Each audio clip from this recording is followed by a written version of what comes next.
This is Erin.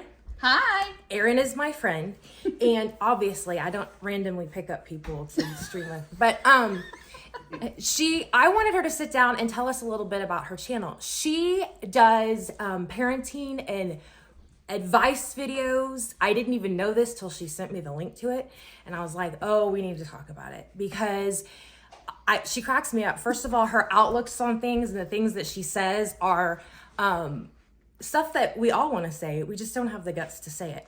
And she shares a lot of the same ideas that I do, especially about screen time, and that can be controversial. Oh gosh. I Yes. never ever limited my kids' screen time. Now they were later, so they didn't have the tablets and everything. But but I'm gonna let her tell her. I'm gonna sit here and I'm gonna let her tell you a little bit about our channel, and then I'll ask questions if I have some.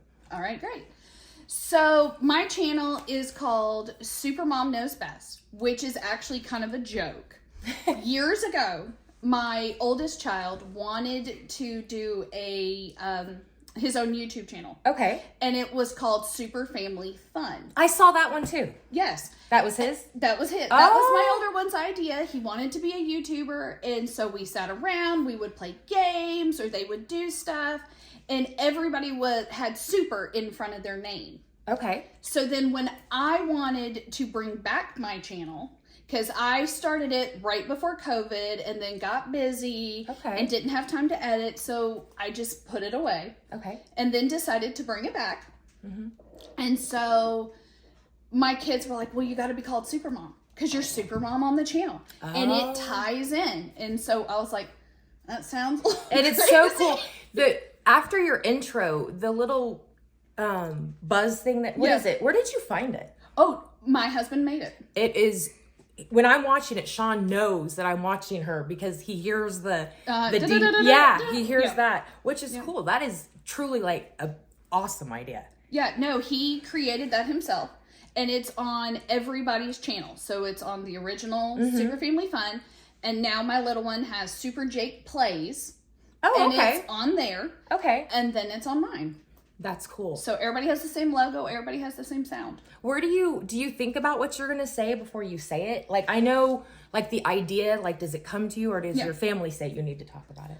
No, so I'll see something in the news, or I'll see something on, like, a mom chat on Facebook, and I'll go, oh, I have an opinion about that. That's good. And, or it's just like, last night I was filming, and I was talking about being an empty nester. And I took it from both point of views. What happens when the parents have to deal with having no kids and the divorce rate going up?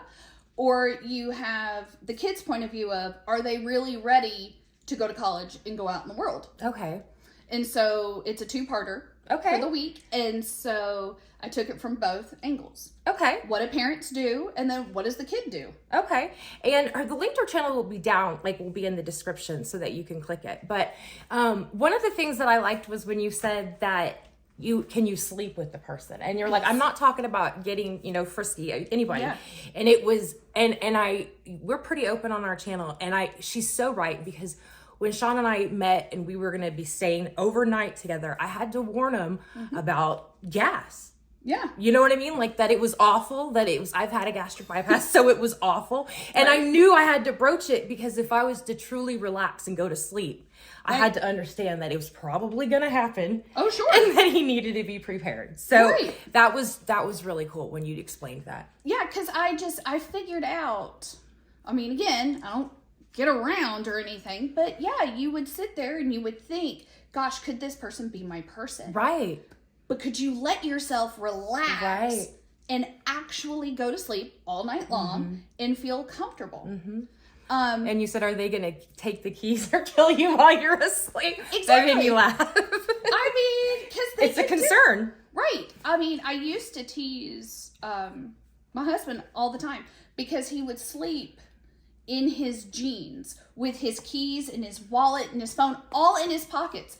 And I was like, are you afraid I'm going to steal your wallet? Is it a comfort thing? It just took him a while to get, comfortable enough to, like, relax and take the stuff out and leave it. I think it was more of a, I'll forget that it's there and walk out the door without my wallet.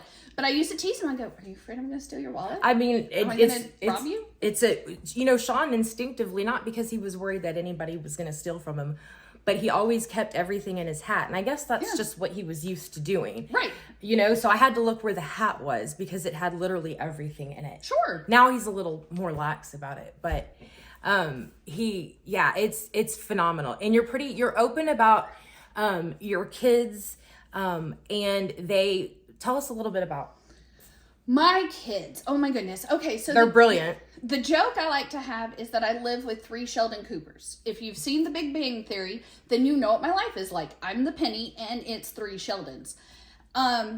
All 3, my husband and both of my boys, they are level 1 autistic.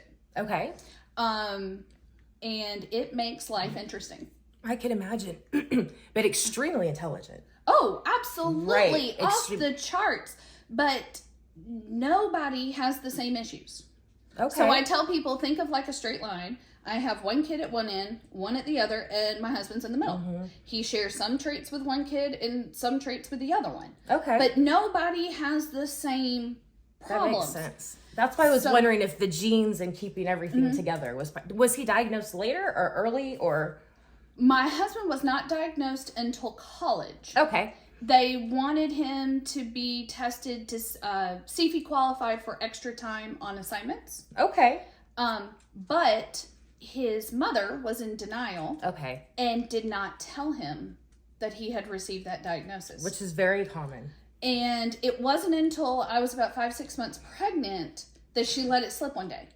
And I went, I'm sorry. And he didn't even know. He had no idea. Wow. He was in complete denial until our oldest started showing symptoms. Okay. And then about 3.5. And then he started recognizing, oh my gosh, that's how I was.